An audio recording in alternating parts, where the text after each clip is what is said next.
education, it brings on a certain perception Absolutely. that people traditionally were raised on or just thought about it as. Yeah, that's not what it means. Yeah, the label. It's a label, and it is scary, and it's intimidating, I think, for parents. Sit back, relax, and get ready to embrace the work hard, smile large vibe.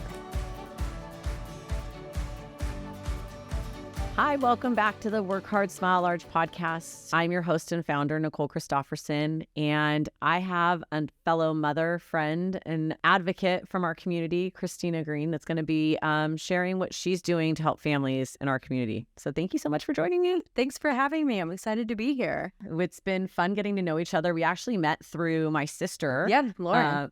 In soccer, right? Yeah. And my nephew, Piercito. Love that one to death. I know. I get to see him in a couple weeks. Lucky you. And it just transitioned because I've been going through my own experiences within my children's education, and it's been great. We've overcome a lot of stuff, but talk about like where you're at with your family and kind of what's pulled you into represent other families with IEP advocacy. Yeah, awesome. So as a parent, current former educator, and now advocate, I've kind of come into this role of advocacy after seeing kind of my own kids struggle through the education system, but also other families. And, we only know when we talk about it with each other, right? So Yeah. we're like, I'm not the only one struggling. Yeah. I'm not the only one having this no, experience. not at all. And many families are struggling with this experience, whether, your child maybe is just struggling to access extension activities, right? Like their gifted and talented child, or if maybe they're, just their basic education and they're not thriving within the classroom, or, there's some social and emotional pieces maybe that you feel like they're not thriving socially. But there's also, the intricacies of maybe special education or 504 plans that a lot of families struggle to navigate through because of the language. Or the stigma of it makes you feel like really uncomfortable, because thinking about an IEP or a 504 plan or in that falling under special education, it brings on a certain perception that people traditionally were raised on or just thought about it as. Yeah. That's not what it means. Yeah, the label. It's a label, and it is scary, and it's intimidating, I think, for parents. Yeah, and I think that when they don't have access to all the information and understand what some of those words mean. And you don't know till you go through it. Right, exactly. And so, and as you're going through it and you feel like you're, drowning, right? And there's all this stuff coming at you, all this paperwork, all this, here's this test, here's that test, here's this benchmark, here's this, assessment, and this is what it means, right? And we're getting all this information from the people that are the experts, that we feel, are with. Or they're in the position to provide you what is required to be provided. Yeah. And so, and so we put so much trust in the fact that they have our babies for 8 hours a day, right? We entrust them and the system, and what's happening in the classroom is being done in the best interest of our child, and that they're taking the whole child. I'm so lucky that as the education system has evolved over the last several decades, that there are so many more resources, and they have identified what is benefiting children in the classroom with small group pullout and whatever kinds of remedial, lessons and work that they can do. So I want to definitely shine light on the positive progression that we've had. Yeah. It's just where are we at now? And, where each school is different, and each district is different, and it's just hard. It's hard to navigate. And intimidating. Yeah. I mean, and so as you're speaking to kind of this, what they call an RTI process, right? That we're trying to meet the needs of every child, whether that's in this academic realm or whether it's in the social emotional realm. There's all these different components. And so they start out with, these tiered instructions. So tier 1 is kind of your general ed supports, your scaffolding and your differentiation. And then if your kid maybe teachers are identifying that they're struggling in certain areas, then they're going to say, okay, well, we're going to up those supports, and we're going to now try some more tier 2 type interventions where it might be a little bit more intensive. Where, let's say for a child that might be struggling in reading, they might pull in a reading specialist to come in to the classroom, or to work with your child during a specific time within the school day, which they might call an instructional hour, small group pull out. Sometimes they call them power hour. Sometimes they call them growing hour. I mean, they have all these different names depending on what school you're at. And so, but there's I'm sorry, most kids, because my daughter gets pulled into small group and she loves it. Yeah. And like most then of them her do. attention. Yeah. It's like, it definitely helps them. And I think too, it gives those children, one, a time to shine, right? And typically the person that's connecting with them is building that relationship that we want all of our children to have with the people that touch them throughout their lives daily, right?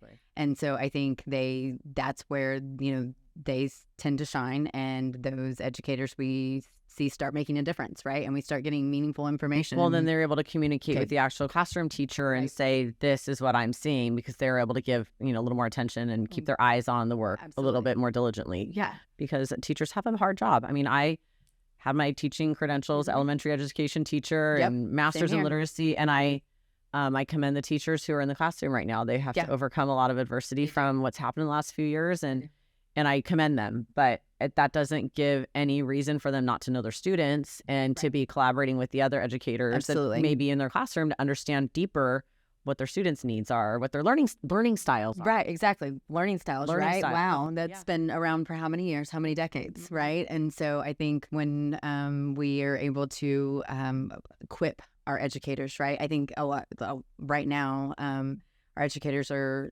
asked, constantly for more. And at the end of an 8-hour workday, sometimes there's not more to give. And so maybe if we, front loaded that a little bit more, right? And we prepared them in the beginning and took the time to sit down and maybe, hey, let's look at this class list with the previous teacher that had these students and let's talk about them. Which you kind of just assume that they are doing that, or that they take that piece of paper from you and that describes your student and what they need, what their learning style was. Parent input letters, right, that they ask us to fill out at the end of each year when they're considering class placements for teachers. What I encourage all parents to do, because I think that your input is the greatest input that can impact your child. And so if you have a teacher or an administrator that sends out that Google form or that, sheet via email, take the time to fill it out and let them know what you feel like your child needs within a teacher, right? Because those relationships are so important, and the placement of your child is going to be key into their Exactly. And that was like our first experience when we moved here. My daughters were both placed with teachers, and we didn't know the school. We didn't know any of the teachers. So we were learning through the community that we were just starting to build. And my daughter at that time got a teacher who a couple months into the school year did not know who my daughter was. And I had to go to the principal and I was like, hey, we have a big disconnect here. Yeah. She doesn't know that my daughter's never been on a Google Chromebook. Right. Yeah. And she's been here for 2 months. Yeah. Yeah. I'm going to tell you that this is disheartening and I need help. And and the principal started crying. She was like, I'm here for you. Yeah. Let's do this. This is not the right teacher for your daughter. Are you okay switching teachers? And that wasn't even what I was going in there to request, but she advocated for and with my family because she was like, this is a misfit and this will be a better fit. Do you trust me? And I was like, absolutely. Yeah. But the fact that she shed a tear over it and we connected so closely. And so I really strongly believe in the administration being very important to knowing, what the family's needs are, what the teachers, styles are and stuff like that. So they're really important. And good for you for advocating for your I did not know what to do. Yeah. I was distraught and she was losing her mind. And I was like, what's going on? And then she finally broke down. I mean, was so pent up. And I'm like, holy cow. Yeah. Over this little. Holy cow. Yeah. Over this one minor thing that we think is. Yeah. Yeah. And you're like, but if we can make this. Yeah. And so it's just that communication. I think communication is so key. Absolutely. So you had some experiences that you had to start communicating directly regarding that have led you to your new specialty. Yes, I'm my new specialty. You are a specialist. Yeah. So I like to call myself, educator, advocate, accessibility specialist, and parent, right? And so I think that we have to, as parents, and then even with your background, my background, we both have a master's in education. And so sometimes still I feel like I might not be the biggest expert. I might think that I know and that I see, but I'm not with my child every day. Exactly. And I'm hearing, that my child is excelling or is maybe not excelling. And then when I'm questioned, I'm told we're doing the best we can. We're, implementing these strategies. We're providing these resources. We're doing these small group pullouts. But everybody's always trying to say what one's doing or not doing rather than saying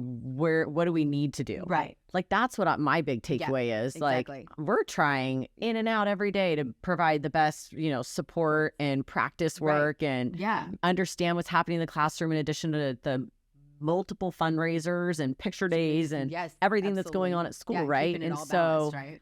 what if everybody just focused on what else is needed rather than what's missing or what's being done wrong? I mean, right? Such a positive, just little spin on this probably better outcome. Absolutely. And so I think that's where, advocating in advance is so important. So if you are new to a school, like you guys were when y'all moved to Texas, or if your kid's transitioning from an elementary school to a middle school, or coming out of preschool into elementary school, or and so on, having those meetings early, and letting the team that's working with your child know, this is my child's profile. This is my child's learning style. These are my child's current, learning needs, and these are their strengths.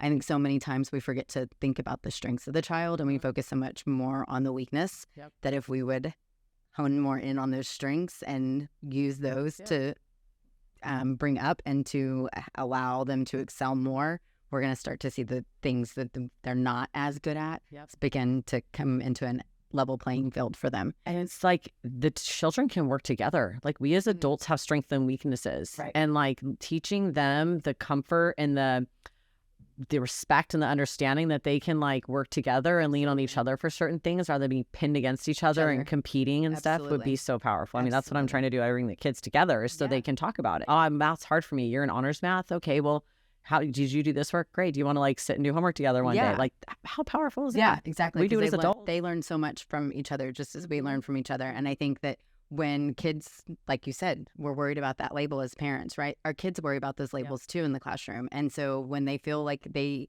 look different, or that they're not, they don't finish the test as fast as their friend next to them. Exactly. That is like the awareness of what's going on around them.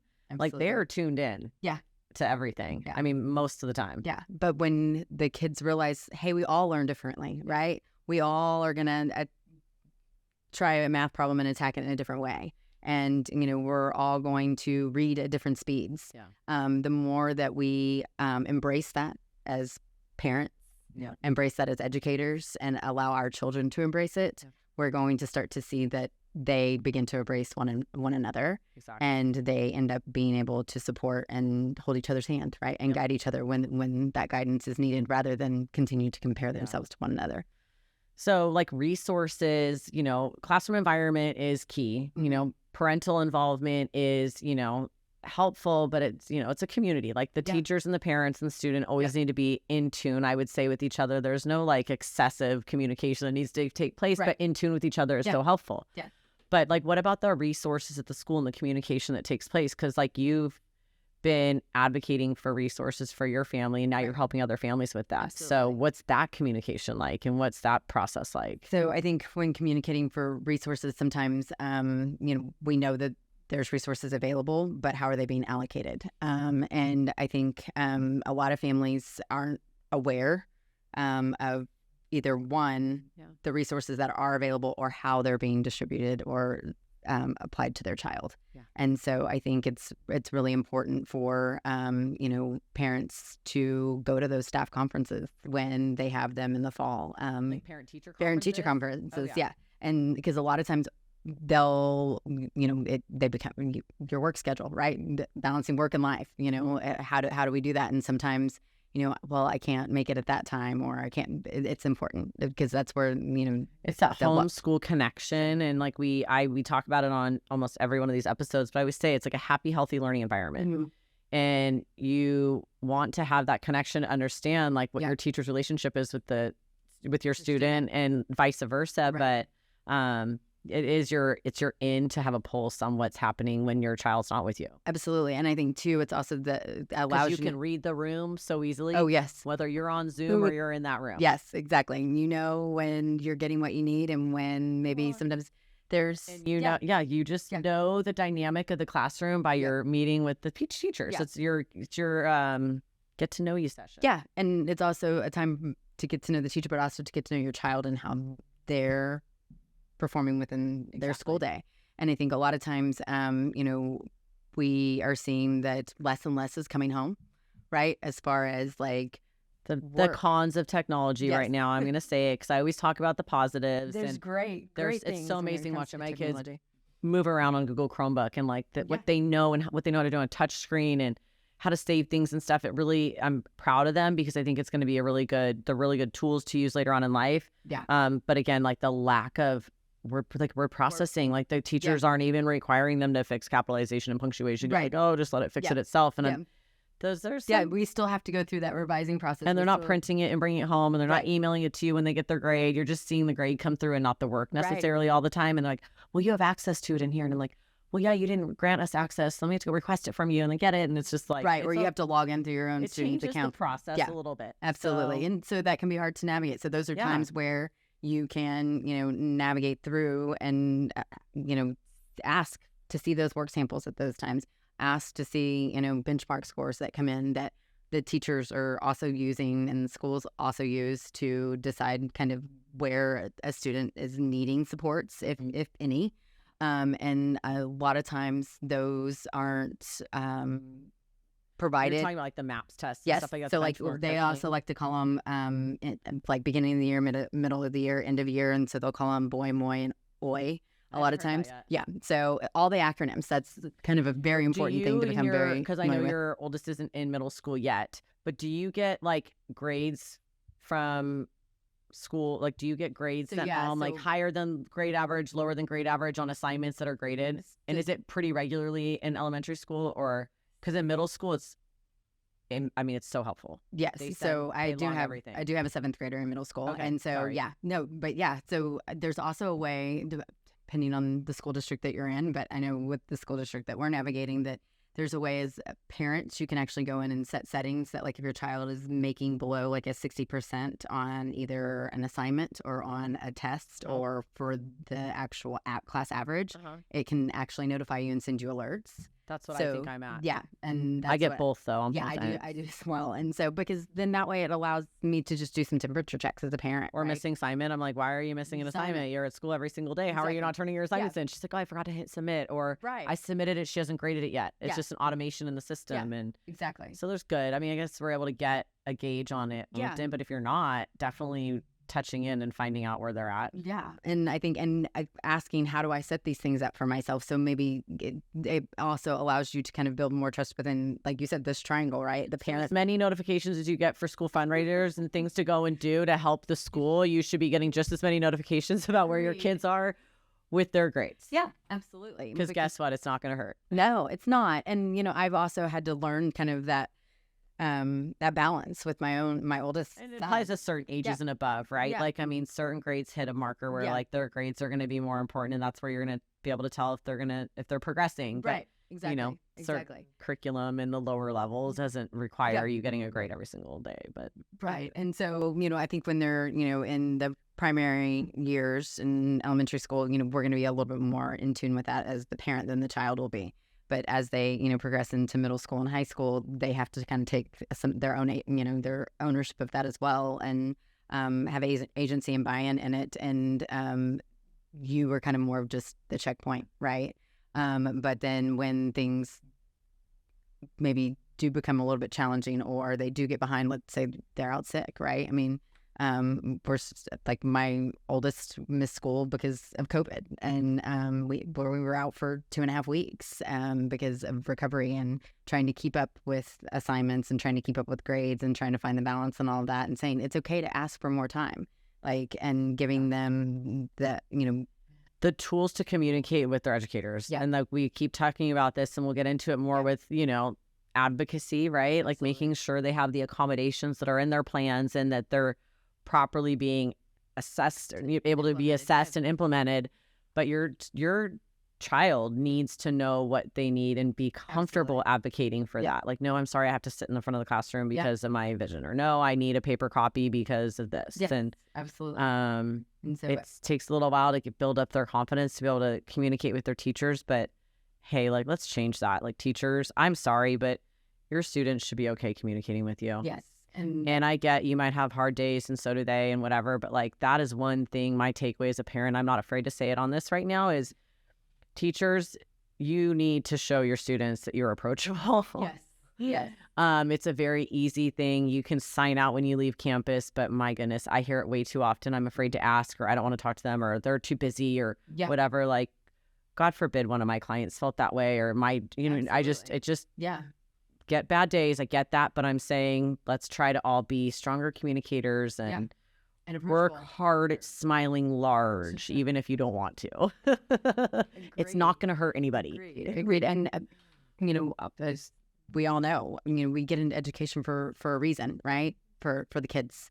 And so, like you said, be approachable. And I think, we also have to sometimes, I have conversations with my own children that we also have to know that educators as well as parents, sometimes we have bad days, and there's some days that maybe we're more approachable than others. Yeah, we're human, right? But at the same time, that doesn't mean that you have to worry about not being able to advocate for yourself and advocate for your.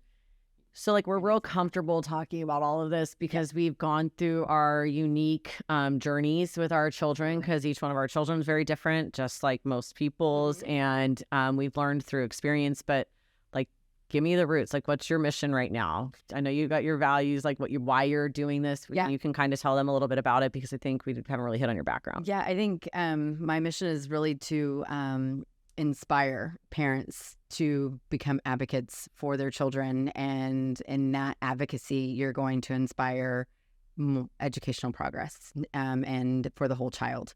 Right? Is that I think so many times we get hung up on the tiny little things, right?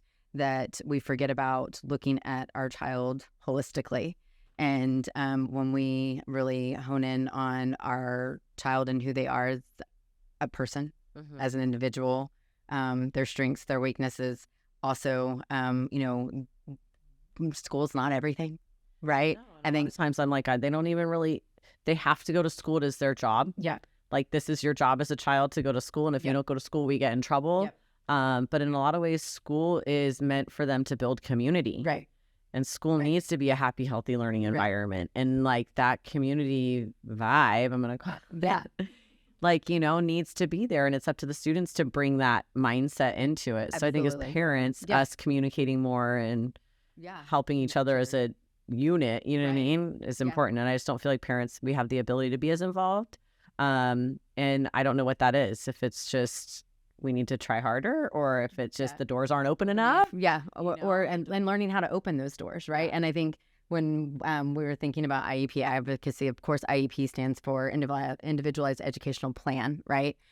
Which is when students are identified with specific learning needs, something that's implemented in order to... Meaning their scores are lower on their benchmark testing, or their work that's being produced in the classroom isn't meeting the average grades or whatever, or they specifically see something that they feel your student needs, extra work on. Exactly. But I think when we talk about plan, like there can be a plan, but is there progress? And so for us, IEP more stands for Individualized Educational Progress.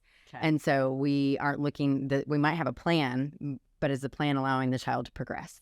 Is the plan allowing your child to succeed? Yeah. And so I think, that's kind of when, going back to the mission, that's really what we want to see, is providing parents the tools. Like we keep talking about TOOLBOX. If you go to my website, you'll see there's one blog page that all it does is talk about, here's your toolbox for your child, whatever. We'll put the link specifically for the toolbox in the description for this episode, so you can get it. Yeah. So, and using that as to become an advocate for your kid and for your child, for your student, and then allowing that advocacy work and allowing your knowledge and the tools that you have in your toolbox to develop a plan that allows them to progress. And you develop the plan, let's talk about people who maybe have never had this experience. Yeah. So when do you learn about an IEP, as the school calls it? Yeah. Like they say, hey, we think your child needs some resources. Are you okay if we do some extra assessments and meet with your child, right? Absolutely. That's kind of where it starts. Yeah, absolutely. Then they send you a boatload of documentation and then a bunch of stuff to fill out. Bunch of documentation covering what this is and what it could lead to if you discover, certain educational needs of your child, or they have special needs or whatever, whatever they're going to discover. They cover all that on the front end. Then they send you a bunch of stuff to fill out. Yep. Gone through this a couple times. I almost feel like you're signing for a new... A lot of questions, a lot of quizzes and stuff like that. And they're going to take that before they ever talk to you and say that is their understanding of who your child is to you. Just that paperwork. Yeah. They never have a conversation with you or anything. Just this paperwork, because tried and true that those check mark boxes that you fill out will let them know as a parent who your child is to you and what your relationship is and whatever. Right. Whatever. I could go on and on. Very impersonal. Then from there, they assess your student. And what's the time limit they have to assess your student? So depending on if it's an initial evaluation, I think it's about 160 days. And so let's say that happens at the end of the school year, right? They decide to 160 days. Yeah. So here we have, right? I mean, that's multiple months. Based on the availability of the resources, because there's not enough. Yep. And so it could take half the school year. Exactly. To get your kid tested. And so then they do these on campus during school hours. They observe your child. They have them do whatever assessments they feel would help further explain what they saw while they were observing and what the teachers are saying. Then they take a report from the teachers. They take your almost like Scantron report you fill out, plus a few paragraphs for your student, plus those scores, and sit down with you. And you go over it. And so in what they call a FIE, which is a full individual evaluation, they go through background. I mean, it starts from birth, right? Like down to like how much the baby weighed, what term you carried to. It goes all the way back to like that early on. So, and then they do some informal assessments, right? They're going to use vision hearing. Always vision hearing. And then they're also going to do, just some quick inventories with parents, families, and things like health history, all that good stuff. And also with teachers, kind of some anecdotal data that they'll collect from them. And then they'll also do standardized measurements. Which might be something like the KTEA or the Woodcock-Johnson, which is actually going to look at academic and cognitive testing and ability. So then those numbers come back, right? And there's these lovely charts that, okay, here's a range. Is your child an average, below average, high average? And so having to understand all of those, because each assessment has a different range and a different area and where your kid might fall. So very collaborative approach of gathering data to say what your student is strong in or excelling in or needing more help in. Exactly. And so those areas or the qualifying numbers can range depending on the assessment. And a lot of times when you sit down for those meetings and you sit down with maybe the school diagnostician or the LSSP, it's real quick. Right? Okay, these are the assessments that we did. Here's the numbers that we found. And here's that one area that we really see that there's a discrepancy, that we really see that... But that validates the reason why we're doing this, because it's just skewed a little bit. And that's, reason for us to think your child might need resources, which, yay! Like resources could actually be a really positive thing. So I want to get that out there. Absolutely. And sometimes I highly encourage families and parents that if they're giving you resources and you think that they're totally appropriate, take them. Because there's a lot of times where it is needed and a lot of times they're not offered. And so, is your student going to do better reading with a small group of 2 to 4 students, or reading by themselves, or reading with a huge classroom of 25 to 32 students? Exactly. So it's a no-brainer that it's going to help them. Absolutely. But again, it's hard to go through that process and the duration of it and just the... and even understanding the lingo or the language or the acronyms that are presented to you as a parent as you're going through this process. Because a lot of times I always have families come to me and say, there's all these acronyms. There's, an ARD, there's an IEP, there's a, MAP testing, there's a this, there's a that. And so they're like, how do I get familiar with all of these acronyms? Well, there's a list and you can find those on the website as well. But because the school, unfortunately, because it is kind of this process where they're so familiar with it, they expect the parent to be familiar with it, and we're not. And so we have to I've had different educate experiences. ourselves. Like my first experience back in California with doing this, it was very informative. We were very they're very concerned. And I was my oldest kid. I didn't know what to do. Her results yielded that she was not in need of any services. And then my second experience was back here with the same daughter. And it was super impersonal and they didn't really explain a lot. And now I'm going through it the third time because it was recommended. which is fine. It probably should be recommended if my child went to 3 different elementary schools and she's in 3rd grade. Like, let's talk about it. Yeah, you know, maybe that has some impact. Yeah, and totally and it can, right? You're right. Yeah, totally. Yeah. So I'm going through it again, and I'm having somewhat of a positive experience so far. I'm feeling very informed and very like my child was properly nurtured, and and that's what we want. That's the goal. exactly. That's the goal of advocating for your child, is that this is supposed to be a collaborative experience, right? And one that's in the best interest of the child. And I think that sometimes we're just, like you said, in the hustle and bustle of the day or the work week, or we're trying to get the meeting in before the end of the school year, or we're trying to get it in within the timeline. And so sometimes we're pushing up on that timeline. And so when you sit down for the meeting, it doesn't feel like it's as collaborative or as meaningful, or you're getting what you need from that information. So slow them down. It's okay for you to stop and ask them questions. I think that sometimes, we're also trying to be cognizant and aware of people's time. But at the same time, we're talking about your child here. What's more important? And so taking the time to slow down and say, hey, you know what? I don't understand what that means. So you go to these meetings with families? I will. Yes, absolutely. I will walk them through the process of the meeting, of reviewing the evaluation. But I really, really like to start before that. I actually like to start with families when they're starting to go through that process, when the school finally says, we want to test. Right. Or sometimes they haven't tested. Parents are like, my child's been stuck in this tiered instructional RTI program since kindergarten, and they're in 5th grade. And they keep telling us, well, we're slowly making progress. They're staying in this. There's this big number. It's the 20th percentile. You'll hear it all the time.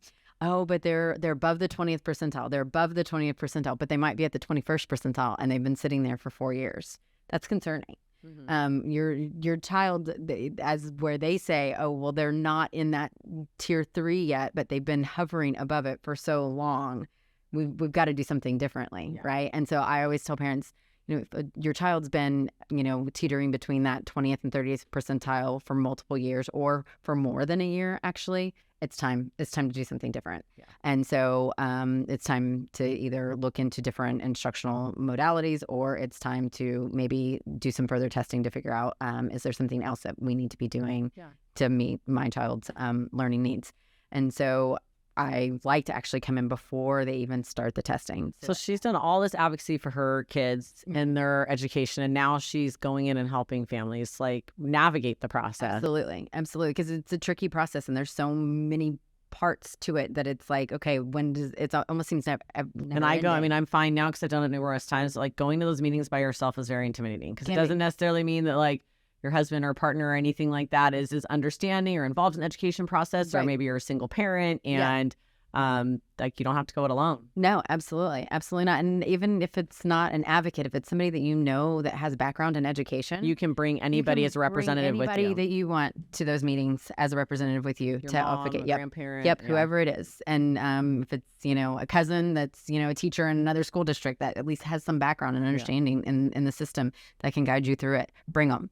But like I said, I like to try to get in before the testing's done, so that way we can actually look at the current needs of your child and make sure that they're deriving the right assessments that are going to assess your child. Because they select which assessments they're going to use. Right, in advance. And so for both my boys who are identified as dyslexic, but also have been identified under the special ed umbrella as children with specific learning disabilities in the area of reading and written expression, there were some batteries. There were times that we weren't able to, with the batteries that were selected, we weren't able to get the information that we needed. Yeah. And so we had to go back at it again. And we had to say, well, okay, there's, remember all that data that comes from all these measurements. Testing. Yeah. That there's some discrepancies within the data. Like one test is showing one thing, but another test is showing something completely different. And so sometimes if you closely look at that data, you can say, okay, we need to dig further. Or you have somebody help you interpret the data. Right, exactly. Or you ask. Because sometimes it's a lot. I just want to be super sincere and say that it's like overwhelming when your student or your child is struggling and people are telling you there's something bothering your student or limiting your student while they're learning. It's like, you feel so helpless because you're not in that classroom. And just don't give up, I guess you could say. And don't be discouraged either, because there's a lot of other families that are probably experiencing something similar, because our our little guys right now have gone through a lot, and their education has like a big roller coaster through it that, you know, like probably didn't happen for all of us when we were growing up necessarily. And so we're navigating new waters, hopefully calm waters, right? Absolutely. And that's the goal. That's the, you know, kind of the goal of the advocacy piece of all of this is that you are equipped with the toolbox and with the language that you need as a parent to be able to navigate through these meetings and through this process to where it's meaningful for you, you know, it's going to be meaningful for your child, and that you know the educators are all on board. Yeah. And like meaningful meaning like, and it needs to be in depth. Like if you need a translator, like I'm just going to keep going, like all these things that people like, I know it's super scary when your child needs something, or super scary to have somebody say your child needs something and you work with them and you don't think they do, or either way. Coming together as a whole and understanding everybody's different perspective is key, and having an interpreter if you need it, or another person there for support, or a third opinion, or just backup is awesome. Like don't go it alone. Pull your community together, whoever you need, whatever resources you need to approach that meeting like successfully and in a strong. Absolutely. Because like you said, you know, when you go into these meetings and let's say it's the initial meeting and they have the full ARD committee, sometimes depending on the needs of the individual. From another class, and they're throwing their little, telling you how busy they are, and then everybody gets there, and it's like, okay, we've got this much time, right? Let's go. You have, and so you come into a room, there could be 5 people, there could be 23 people. Like it can be extremely overwhelming, and you feel like this one single individual that's in the room that isn't the expert, and that everybody else is.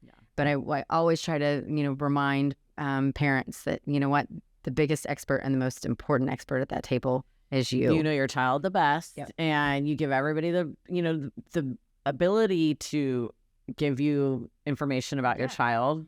But, you know, like you really don't know what your child does during these assessments and during the school year with the resource teachers and things like that until you get into those meetings. So I look at it as like a really big open book into what my daughter's been doing, because I have both daughters, with them, and when they were sitting with them. And then I'm like, then I have to go away from that meeting. I'm like, hey, you sat with her and she talked to you about this, and you both live in and out, and then it comes out. But like your student doesn't necessarily come home and tell you when the school is working with them or doing things, or they're building these relationships with them either, which is funny. So I try to probe that communication more now, because I'm like, so what happened today? Did you talk to anybody? You know, like we have those like daily conversations and then wait till they get older, and like that, they're like, do we really have to talk about my day again? Yes, we are going to talk about your day today, honey. Can we talk about something about older kids? Because we kind of have to stay really surface. Everybody has their own experiences with IEPs and 504s. So the purpose of today was to introduce you to Kristina, let you know that there's somebody that can help you, and there's her toolbox, and that you're not the only person whose child may have specific needs with their education. Doesn't mean they're, you know, doesn't mean it's a handicap. Like the most brilliant people have special needs and like needs specific resources, and our children need to know how to communicate. And so start communicating with your family and your kids and the community about what school's like and what they're learning and what they like or how they like to learn, and let it grow from there, but collaborate a little bit more about it. So moving on to the older kids in middle school and some things that got changed in the last couple years here in Texas. The bill. HB 4545. Yes. So I'm gonna get mean now. So it's interesting. Nicole never gets mean. I'm gonna get mean now. We say it's a new initiative that's been proposed by the state. Actually, accelerated instruction has been around for a long time, but they have it under a new bill. They have it under a new bill, and they put it under a new bill after COVID, because we started to see that it drastically impacted children's education, right? And so the state's like, well, how can we ensure that if kids are not passing our lovely standardized assessment in this, because they weren't taking standardized tests for, not all of them were taking standardized tests, and the population and demographic has changed. Right. And so this state mandated assessment that Texas used, which is called STAR, is the basis for determining whether your child needs accelerated instruction. Not every other component of their learning, like their actual grades with a teacher, just the standardized test to determine if they need accelerated instruction. Yes. And so depending on if they do not meet passing criteria for STAR, and which there's all kinds of different things about STAR. There's like approaches grade level, meets grade level, master. Is a good test taker, is not a good test taker. None of that falls into place. It's just whatever the score falls in for the STAR test, you are... If you do not pass based on the state standards, right? So if you're below approaches grade level, you are going to be considered as that you didn't pass STAR. And then the school is going to be required to enact what they call accelerated instruction under House Bill 4545. And this this lovely bill requires... You might want to watch the video on this one. Yeah, and there's great resources online, like TEA is a wealth of knowledge for anyone to go in and access, but it's so overwhelming that if you don't know where to go, it can be a lot. So maybe this will be my next blog, is on House Bill 4545 and accelerated instruction on my website. So, I think it would be really helpful because it sounds amazing if we say accelerated instruction and we say, oh, this bill because they got low scores and whatever. But what it really means is they're going to steal your child, put them into a class when they probably should be doing homework, because they usually do it during their block of time during school where they're able to be with teachers or in their homeroom classroom working on their homework or their actual work that pertains to their curriculum this year. And they put them on a computer, which is awesome because that's really going to help them take the STAR test. And it's really frustrating. Yeah. And I think, or they want to make them go to summer school so they can capture these hours, which they're still not able to capture all the hours, and they still aren't teaching them anything that's going to pertain to their curriculum to help them get better scores next year. So I am furious that it's a requirement, and I've seen the detriment that it's caused to not just my daughter, but to other children too. well. Why pull them out of the classroom in the period that they have in their day on campus to do their work and get help from their teachers with their actual academic work, and put them on a computer and put them to the side and say that that is helping them? So it's not one teacher or one bit of data came up with this process. I will just say that right now. It's a fact. Yes.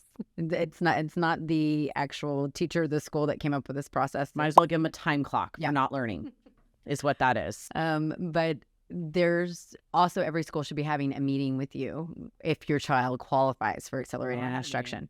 Yeah. And they give you a little piece of paper, right? And they say, this is how we're going to implement this, and we would like for you to sign this. And we're not going to be able to meet all the hours. We're not going to be able to do this many hours in a week. But if you'll sign off that we can't meet our requirements, we'll be okay.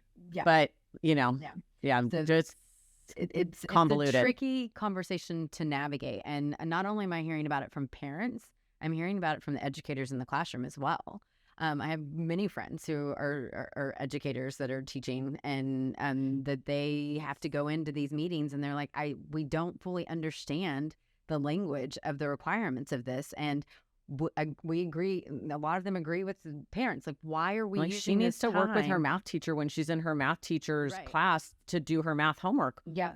And her math teacher feels very threatened by the school that she's not doing this accelerated instruction with putting her on a computer to do this because she's not getting enough hours, rather than being worried that my daughter wants to do homework with her teacher in her homework period. Like, I am really fired up about this one. And I gave it a really good opportunity this year, and it's not benefiting your child. My child. No. And a lot of it too is that the schools are also given the free will to kind of pick within a variety of programs in order to meet the requirements of this bill. And so one might be that they're going to throw them on the computer on this specific, like, approved program, right, to help accelerate the instruction within math. I don't know about you, but applicable to the curriculum that they're learning. Possibly, and you're probably right. And so this is the thing. And the other thing is, putting my kid in a room on a computer, I would rather you put them in a room with a teacher, right, that can implement that instruction, that can accelerate that instruction, that's a true human being. You can modify that bill for the school because they won't be able to do what the requirements are for the school. But if I ask to modify it because my daughter tutors 3 to 4 afternoons a week, and that we can maybe build those computer program hours into like winter break or Easter break, so it's not taking away from her academic time in school, absolute no. If you want to make that work so your student can use the time more wisely for their curriculum. So I am going to be absolutely advocating for this moving forward. But I still haven't got my daughter's test scores back. So I guarantee you she's doing amazing. And we're improving because we've got a lot of effort going into it. We're seeing it in her grades. But HB 4545, let's talk. Yes. I want to get a chat going on this. I hope everybody kind of shares their individual experience with it. Please. Because it's newish on what means they're going about to get their hours. Yes. And that when they don't meet their hours, what happens? Who's held accountable? Right. What happens when the test scores don't change? Right. And so that's gonna be another big conversation coming in the fall. I think with a lot of families, and I'm kind of in the process right now of working with another colleague of mine who understands special ed law even more so than I do, about doing maybe kind of a public forum with like maybe at a local library. For families to actually talk about this specific bill, because it's impacting a lot of children and it's impacting a lot of families. Well, you spend so much time, and I'm going to speak, I spend so much time making sure my daughter was tutored and saw her grades improve, because what benchmarked her into that and what put us into her 504 and all her, what happened to her learning experience, you know what I mean? And her test scores, like we of course wanted resources for her and we of course wanted those things, but like, this just took away from the time that she had to build on what we were doing at home, which is like tutoring. We're sitting down with her one-on-one. She's doing small group study things with her friends, things that we weren't doing before that we're seeing benefit her.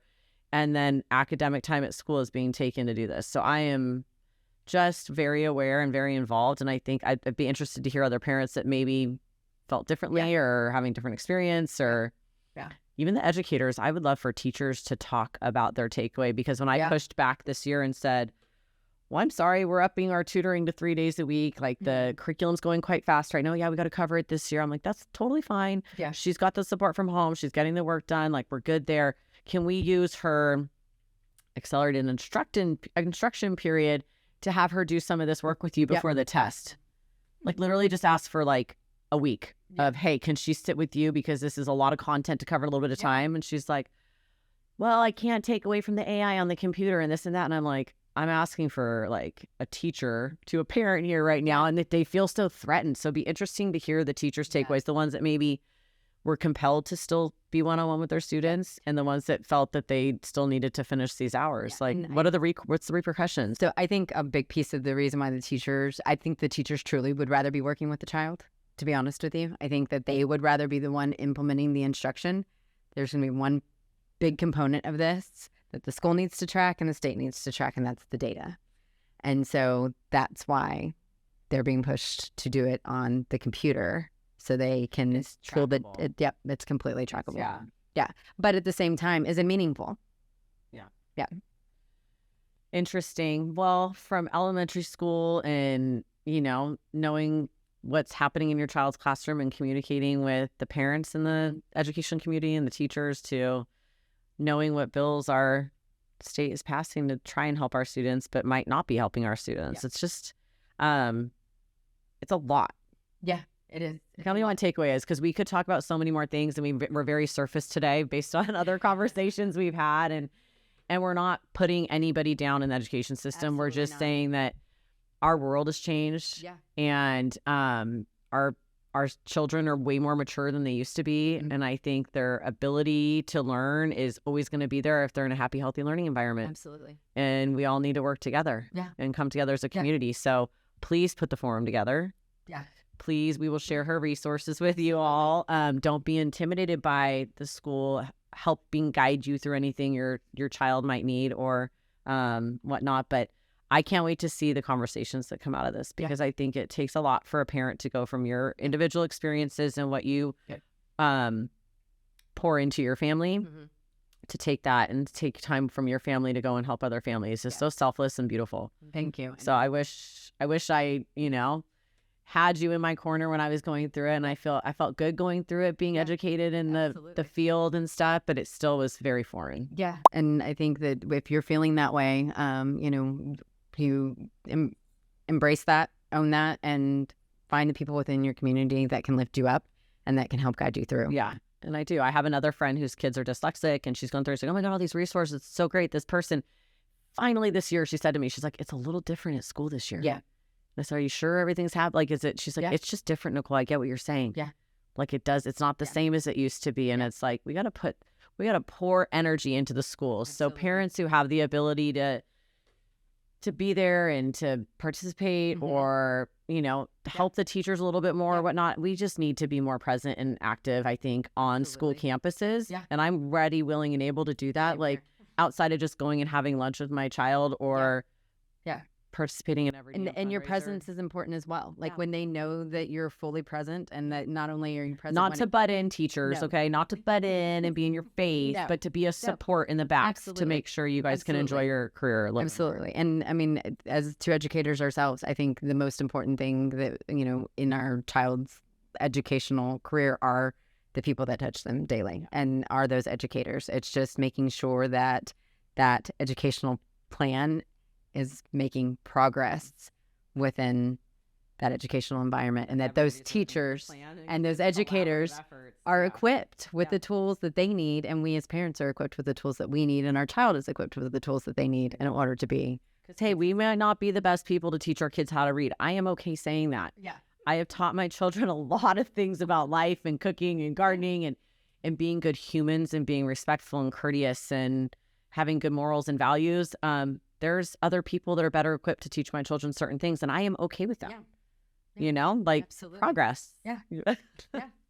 So I'm very happy to have met you. Me too. And I know that we'll be in touch again. Absolutely. And we're going to see progress in our education system, just like we're seeing progress in our children's lives and learning experiences. So thank you for joining me. We'll share the resources with everybody here. And I'll probably be, if you put the forum together, I'll be sharing it, on our Work Hard, Smile Large stuff. So thank you so much for coming on, and stay tuned for more episodes. This highlight for education has been really amazing for me to focus on for a few of these episodes for Work Hard, Smile Large. If you have any other topics or anything you'd like to see me touch on and pull people from our Work Hard, Smile Large community in to speak on, please let me know. You can email us or message us on social media at Work Hard, Smile Large. Work hard, smile large. Welcome to the Work Hard, Smile Large podcast, where we explore the outcome of hard work and the power of positivity in our daily lives.